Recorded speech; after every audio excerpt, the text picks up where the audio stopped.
بسم اللہ الرحمن الرحیم۔ السلام علیکم ورحمۃ اللہ وبرکاتہ۔ عابد راجہ چینل کی طرف سے آج میں اپنے دوستوں کو رسول اللہ صلی اللہ علیہ وآلہ وسلم کا ایک بہت ہی پیارا فرمان بتاؤں گا۔ آپ دوستوں نے اس پر ضرور عمل کرنا ہے۔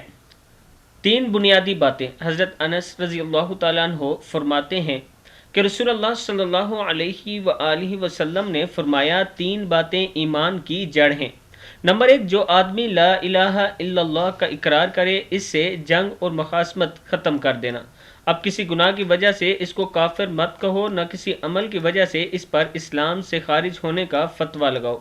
نمبر 2، جب سے اللہ تعالیٰ نے مجھے رسول صلی اللہ علیہ وآلہ وسلم بنا کر بھیجا ہے، جہاد ہمیشہ کے لیے جاری رہے گا، یہاں تک کہ اس امت کے آخر میں ایک آدمی آ کر دجال سے جنگ کرے گا۔ کسی عادل بادشاہ کے عدل یا کسی ظالم کے ظلم کا بہانہ لے کر جہاد ختم نہیں کیا جا سکتا۔ اور نمبر 3، اور تقدیر پر ایمان لانا۔ یہ کتاب کا حوالہ موجود ہے، آپ دیکھ سکتے ہیں۔ میں اپنے دوستوں سے گزارش کروں گا کہ اس ویڈیو کو آپ دوستوں نے آگے ضرور شیئر کرنا ہے۔ السلام علیکم ورحمۃ اللہ وبرکاتہ۔